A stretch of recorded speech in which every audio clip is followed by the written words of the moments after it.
नमस्कार।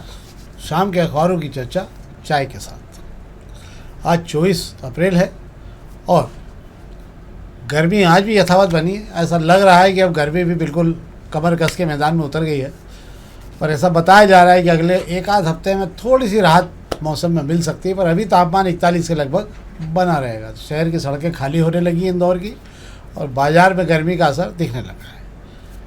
इस पर हम बात कर लेंगे। आज मुख्यमंत्री जी मोहन यादव जी जो हैं रात को 8 बजे सोशल मीडिया पर प्रधानमंत्री की तर्ज पर संदेश देने जा रहे हैं। सोशल मीडिया पर उनका संदेश चलेगा, देखते हैं क्या है। पर मुझे ऐसा अंदाज लगता है उनके पास दो उपलब्धि है। एक तो जो किसानों को 4 गुना राशि उन्होंने ज़मीन के अधिग्रहण का मामला है, जो जिस पर जो 4 गुना राशि का प्रावधान कर दिया, एक ये उपलब्धि है। दूसरा, गेहूं को लेकर 100 मीट्रिक टन से ज़्यादा को लेकर और भी उनको उनके खाते में जुड़ गए, ताकि जो है वो केंद्र सरकार से अनुमति लाएँ तो और गेहूं जो है ख़रीदा जा सकेगा। इसका लाभ हो सकता है। मुझे लगता है यही 2 मामले हैं। इसके अलावा तो शायद इतना कोई प्रदेश में कोई मामला बड़ा हुआ नहीं है कि जिस पर मुख्यमंत्री जी आपको संदेश दें। ये 2 मामले हैं जिसमें संदेश दे सकते हैं। बाकी शाम का इंतज़ार आप भी करिए, हम भी करेंगे। अब हम खबरें शुरू करते हैं।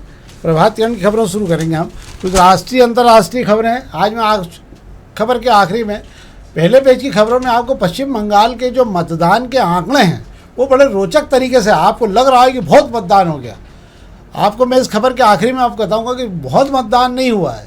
मतदान पिछले बार से मात्र 20 लाख वोटों का ज़्यादा हुआ है। बाकी कहीं कुछ नहीं हुआ है, केवल हंगामा क्यों बरपा है बस वाली बात है। तो उस पर हम बात करेंगे। हम पहले प्रभात किरण खबरों से बात करते हैं। तो प्रभात किरण खबरों में पहले बताते थे, अब पूछने लगे हैं। इंदौर के बाज़ारों में भी मिलती है झालमुड़ी। आपको याद होगा सर, प्रधानमंत्री जी वहाँ गए थे पश्चिम बंगाल चुनाव में, और एक दुकान में जाके वो सेव परमल वगैरह मिला बुलू के खाते हैं। झालमुड़ी कहलाती है वो। प्रधानमंत्री जी ने पहली बार खाई होगी। अपने हमारे यहाँ इंदौर में ये इस प्रकार की झालमुड़ी तो क्या बिहार के लोग तमाम लोग भेजते खाते हैं, पर हमारे यहाँ एक दूसरा चलता है सेव परमल वाला जो है, ये वो बिहार की वहाँ बंगाल की झालमुड़ी है। हमारे यहाँ की झालमुड़ी अलग प्रकार की हो जाती है। तो वो आपको ले क्या है मामला साहब? ये प्रधानमंत्री नरेंद्र मोदी ने पश्चिम बंगाल में जो सड़क किनारे झालमुड़ी खा के 10 रुपये की झालमुड़ी खाकर झालमुड़ी को देश भर में जो है प्रसिद्ध कर दिया है। अब झालमुड़ी की तलाश की जा रही है। झालमुड़ी एक्चुअल में होती क्या है? मैं आपको अगर इंदौर की बात कर लूँ तो इंदौर के बाज़ारों में झालमुड़ी जो है आज से नहीं है कि पिछले 5-10 सालों से बिक रही है। मोहम्मद शमीम, अगर बात कर ली जाए, मोदी जी ने जिस दुकानदार से जो है झालमुड़ी खाई थी वो बिहार का रहने वाला था। इंदौर में भी बिहार का रहने वाला मोहम्मद शमीम जो है कोरोना के बाद से बेरोजगार होने के बाद जो है झालमुड़ी बेच रहेगा। जब उस शमीम से बात की गई तो शमीम बताता है कि झालमुड़ी और भेल में कोई फ़र्क नहीं है। सिर्फ इतना फ़र्क है कि इंदौर में जो भेल खाई जाती है सेव परमल मिलाकर उसमें जितने भी प्याज या टमाटर आप डाल लो ये हो गया। पर झालमुड़ी के अंदर जो है 8-10 तरह का नमकीन होता है उसके अंदर सरसों का तेल डाला जाता है, जो उसकी अलग पहचान है, जो सिर्फ बंगाल में के लोग उसको पसंद करते हैं। बिहार में भी इसे पसंद किया जाता है। बिहार में इंदौर के अंदर जो अगर बात कर ली जाए तो नया पीठा से जो है मोहम्मद शमी दोपहर 3 बजे निकलता है, और बाकायदा उसने एक बढ़िया साइकिल पर पूरी दुकान बना रखी है। उसमें 10-15 तरह के डब्बे रख रखे हैं। हालांकि मोदी जी ने 10 रुपये में झालमुड़ी खाई थी। शमीम का कहना ऐसा कि महंगाई इतनी हो गई कि 10 रुपये में तो झालमुड़ी आती नहीं है, 20 रुपये में वो झालमुड़ी देता है, और उसके अंदर 15 आइटम डालता है। उस 15 आइटम में धनिया भी आ गया, कोतमीर भी आ गया, प्याज भी आ गया, आलू भी आ गया, उबले चने भी आ गए। अगर वो क्वांटिटी की बात किया तो एक अंदाज से दिया जाता है, क्वांटिटी 50 ग्राम के आसपास ही वो बैठती हैगी। चूँकि क्या वो कागज़ के जो कोन में उसको दे के बढ़िया जिस तरीके से पैकिंग में उसको दिया जाता है। अभी इन दिनों बाज़ारों में उसको इतना शमीम की पूछ परख इतनी हो गई है कि जिन बाज़ारों में कोई पूछता नहीं था वहाँ भी लोग जो हैं झालमुड़ी के नाम से आवाज़ लगा के खा रहे हैं, और अचानक इसके ग्राहक बढ़ गएंगे। वाह, बहुत अच्छी बात। आपको एक और चीज़ बता दूं, जब प्रधानमंत्री जी ने वहाँ जाके झालमुड़ी खाई थी उसके बाद में इसको सोशल मीडिया पर प्लेटफॉर्म पर ढूंढने वालों की तलाश है कि झालमुड़ी है क्या। तो 22 करोड़ लोग पहुंच गए थे चंद घंटों में झालमुड़ी को तलाश करने के लिए। तो झालमुड़ी का आजकल अलग रुतबा हो गया है। हालांकि हमारे यहाँ आए प्रधानमंत्री आए तो कई बार थे, पर क्या मालूम क्यों नहीं झालमुड़ी खा पाए। चुनाव थे नहीं इसलिए शायद नहीं खा पाए होंगे, तो हम बाद में देखेंगे। पर आजकल अब शहर में झालमुड़ी का भी एक काउंटर नया चालू हो गया है। सरसों के तेल, बिहार में सरसों के तेल का उपयोग सबसे ज़्यादा किया जाता है खाने से लेके। जैसे केरल वगैरह में सिर में लगाने से लेकर सब्जी में डालने तक जो है खोपरे का तेल का उपयोग होता है। ऐसी बिहार की हालत है कि सिर में लगाने से लेकर सब्जी में डालना हो तो वो खोपरे सरसों का तेल का इस्तेमाल करते हैं। एक खबर ये थी, हमने आपको बताई। आज खबरों का थोड़ा कसावट है। अब हम पत्रिका खबर की बात कर ले रहे हैं। पत्रिका खबर में 1-2 खबरें हैं जिस पर हम बात करते हैं। हरियाली की फिर यही है ना, हरियाली की फिर नहीं, नक्शा पास कराने में लग रहा था ज़्यादा पैसा, जर्जर भवन और तोड़फोड़ कर बनाने लगा दुकान। वाह, ये भी अकल का काम करा, साइड का गलियारा निकाला है, मतलब गली से रन लिए हैं इसके अंदर कि नक्शा पास कराने में बहुत पैसे लग रहे हैं, तो उन्होंने कहा जर्जर मकान को तोड़कर, आजकल एक नया काम शहर में चालू हो गया कि आप नक्शा पास मत कराइए, आप पुराने मकान का पुनरुद्धारण करने के लिए रीनेवोकेशन कराने का एक आवेदन लगा दीजिए और उसके आधार पर आप धीरे धीरे करके पूरा मकान बना लीजिए। मतलब बात वही है, मकान तो यूँ ही बनेगा और यूँ बनेगा, फ़र्क इतना हो जाता है कि इसमें नक्शे लगाने के पैसे आपके बच जाते हैं। क्या साहब जी, स्मार्ट सिटी इलाके की कहानी ऐसी है, यहाँ आप नक्शा भी पास क्यों कराएं, आप रिनोवेशन के लिए भी आवेदन क्यों करें। अगर आप नक्शा पास कराने जाएंगे तो आपको करोड़ों रुपए में नक्शा पास होगा, लाखों, छोटे प्लाट का लाखों रुपए में नक्शा पास होगा, थोड़ा बड़ा हो गया तो करोड़ रुपए के पहुंच जाता है। स्मार्ट सिटी एरिया में जब से ये जो दिक्कत खड़ी करी गई है, इसके बाद लोगों ने नक्शे पास कराना बंद कर दिए हैं।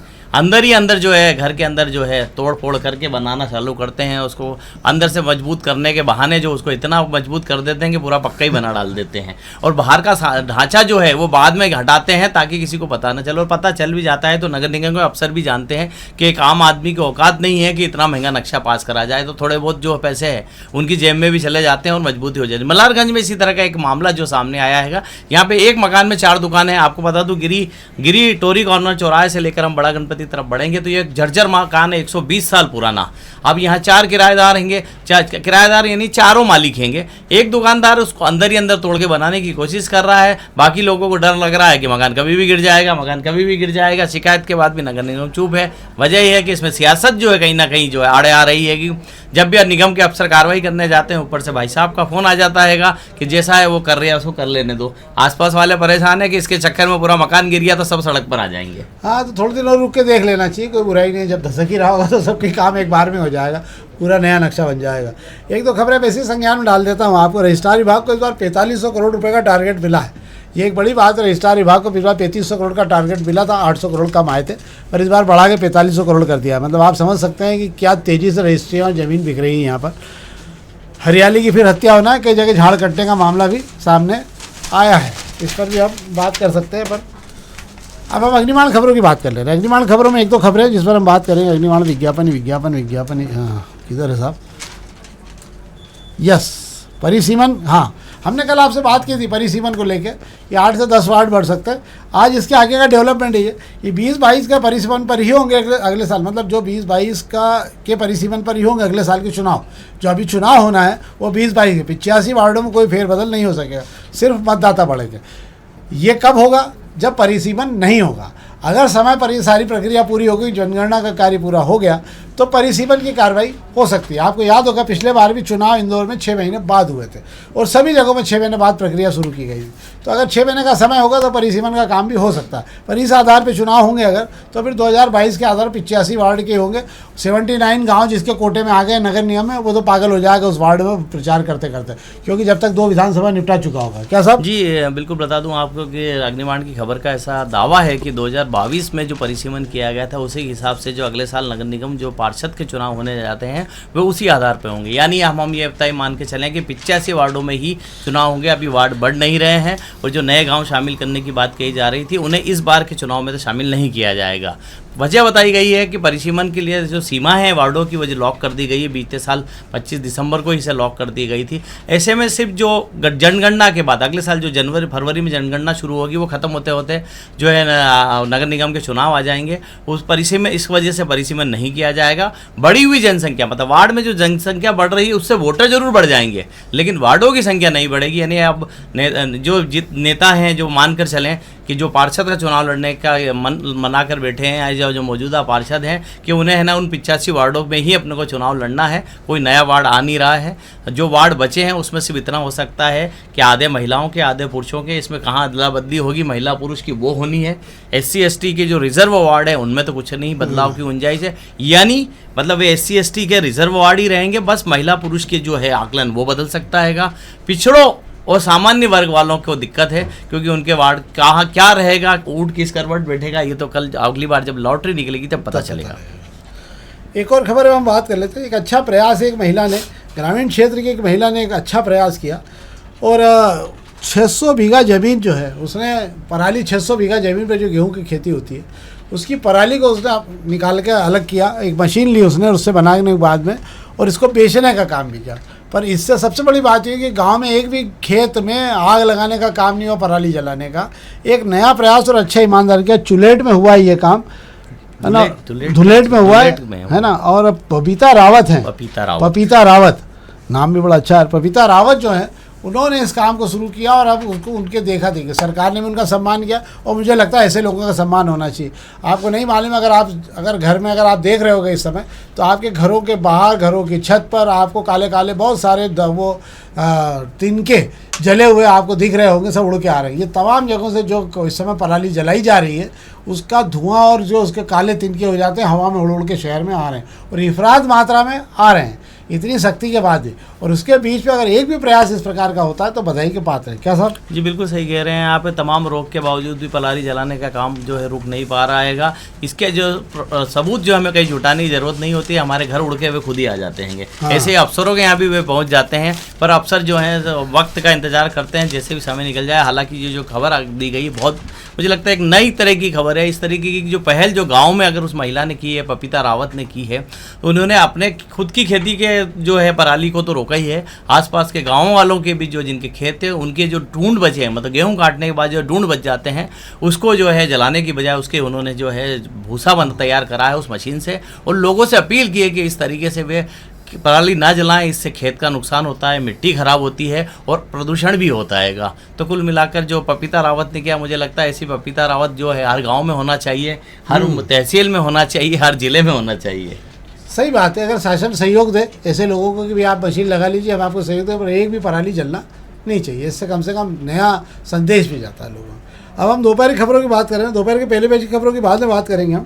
हम नगर खबरों की बात करें तो एमओजी लाइन में हाई राइज निर्माण, मतलब वहाँ प्लाट खाली पड़े थे जो नगर निगम के पास में, स्मार्ट सिटी ने उन प्लाट को बेचकर, मतलब मैं आज देखा 150 करोड़ की आय होगी नगर निगम को ये प्लाट बेचकर। ये बहुत बड़े प्लाट है, कमर्शियल उपयोग के लिए प्लाट निकाले गए हैं 4 ये, और ये बेच के। हम इसके पहले भी एक बार बात कर चुके हैं कि इस शहर में नगर निगम के पास में कम से कम 300 से 400 छोटे बड़े प्लाट है कॉलोनियों में पड़े हुए हैं जिन पर कब्जे हो रहे हैं, कुछ पर नक्शे पास हो चुके हैं। अगर नगर निगम केवल अपने प्लाटों की जानकारी ही निकाल ले, कहाँ कहाँ खाली पड़े और कौन कौन से प्लाट हैं, पुरानी रिकॉर्ड में देख लें, नए रिकॉर्ड में नहीं देखे, तो पता लग जाएगा। उन प्लाटों को रख के मैं समझता हूँ 1000 करोड़ रुपए से ज़्यादा इंदौर में प्लाट बेचकर कमाए जा सकते हैं।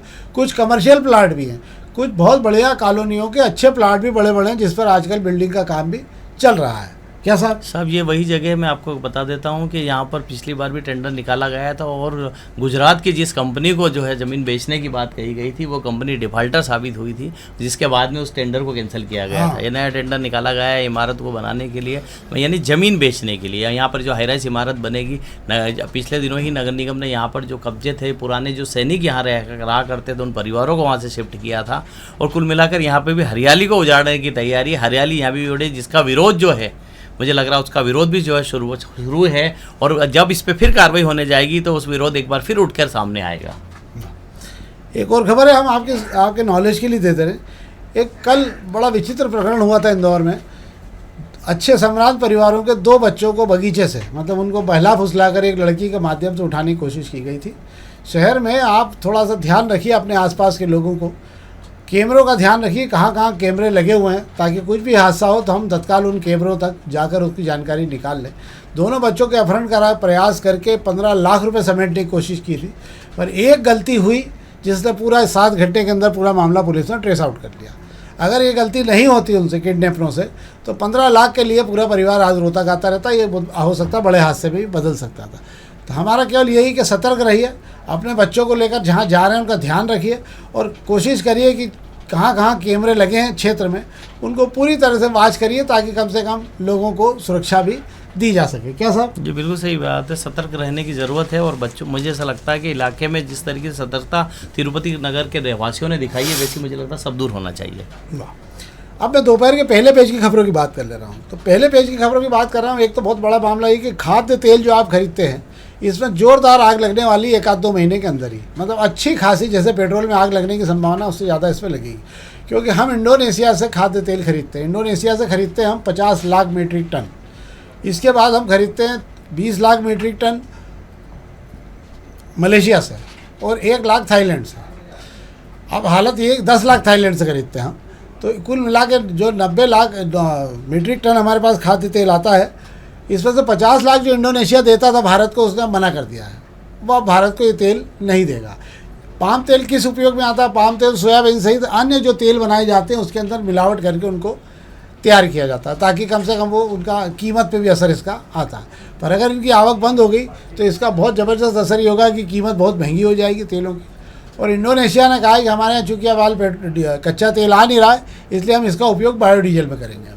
तो 50 लाख टन, उनका 50 लाख मीट्रिक टन का उपयोग वो बायोडीजल में करना शुरू कर रहे हैं। इसलिए इसका एक नया संकट खड़ा हो जाएगा और हमारे पास कोई दूसरा देश नहीं जहाँ से हम अभी हाल पाम ऑयल मंगा पाएंगे। एक खबर ये जो हमने आपको बताई, एक पश्चिम बंगाल के चुनाव को लेकर अभी हालांकि जो 2% बढ़ने की संभावना है, 92% हुआ था तो 94% के लगभग वो हो जाना है। रिकॉर्ड मतदान का दावा किया गया है। आपको बड़े मज़ेदार बात बताता हूँ मैं आपको, आंकड़े थोड़े से देख के बताने पड़ेंगे मुझे इसमें। पश्चिम बंगाल के चुनाव में पिछले बार जो 2000 मतलब भाजपा के लोकसभा चुनाव के दौरान भाजपा और तृणमूल कांग्रेस के बीच केवल 40 लाख वोट का अंतर रह गया था। इसके पहले 2021 के चुनाव में यह 60 लाख का अंतर था दोनों के बीच में।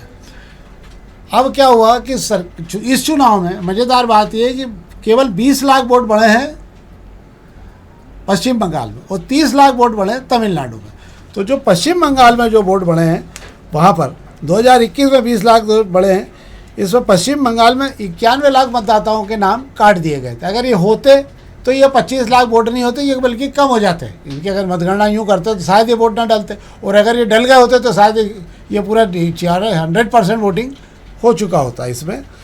और 94,000 जिन मतदाताओं ने काम काटे थे, अभी आज 27 लाखों से केवल 130 लोगों को जो अनुमति दी थी, 136 लोगों को, उसमें से केवल 54 लोगों ने ही वोट डाल पाए क्योंकि बाकी लोगों के नाम उसमें नहीं मिल रहे थे। तो इस बार जिन लोगों ने विधानसभा चुनाव में 3 करोड़ 10 लाख मतदाताओं ने मतदान किया था पश्चिम बंगाल में, जबकि इस बार 3 करोड़ 30 लाख लोगों ने मतदान किया है। तो आप ये मान लीजिए कि मात्र 20 लाख वोट बढ़े। हालांकि वोटिंग परसेंटेज 10% बढ़ गया। क्यों बढ़ गया? कि जो नीचे वोटिंग कम हुई, वो जहाँ जहाँ वोट काटे गए, SIR की गई, जैसे मुर्शिदाबाद में 74,000, 55,000, 45,000 वोट विधानसभाओं से कटे, यहाँ 97% तक वोटिंग हुआ है। इसलिए अब दावेदारी कुछ भी हो सकती है यहाँ कि कौन जीतेगा कौन हारेगा तो समय बताएगा। पर इस समय ये है कि आकलन में मुस्लिम वोट जैसे एक तरफा पड़ा है, ऐसे ही महिलाओं का वोट 0.25% ज़्यादा पड़ा है। अब ये महिलाओं का वोट किधर जाएगा, यही सारा खेल फाइनल करेगा क्या हुआ है। एक बाजार की खबर और 1 मिनट में आपको बता देता हूँ मैं कि भारत का शेयर बाजार जो है दुनिया के सबसे ख़राब बाज़ारों की गिनती में HSBC जो है ब्रोकरेज संस्था है, जिसने बताया कि भारत का बाजार जो है वो पूरी तरह से उसको उन्होंने नेगेटिव में डाल दिया है। और नेगेटिव में डालने के साथ में उन्होंने ये मान लिया है कि अब यहाँ पर वापस मतलब निवेशकों के पैसों को मिलने की कोई संभावना नहीं होगी। विदेशी निवेशक भाग चुके हैं और आज भी बाज़ार में ज़ोरदार गिरावट रही। बाज़ार पूरी तरह से लहूलुहान रहा। मतलब ये तय हो गया है कि लोग अब बाज़ार से, छोटे निवेशक जो थे वो भी अपना पैसा निकाल कर भाग रहे हैं। तो ये वो खबरें थी जो हमने आपको राष्ट्रीय अंतर्राष्ट्रीय स्तर की बताई। ट्रंप ने एक बार फिर धमकी दी है कि वो आज शाम को 6 बजे कोई बड़ा ऐलान कर सकते हैं, बड़ी कार्रवाई की तैयारी हारमुज खाड़ी पर कर सकते हैं। तो हम शाम को 6 बजे उनका भी इंतज़ार करेंगे, 8 बजे मोहन यादव जी के संदेश का इंतज़ार करेंगे, और फिर आप कल इसी समय पर हमारे कार्यक्रम का इंतज़ार करिए। आपको सारी खबरों के साथ हम जानकारी देंगे। बहुत बहुत धन्यवाद।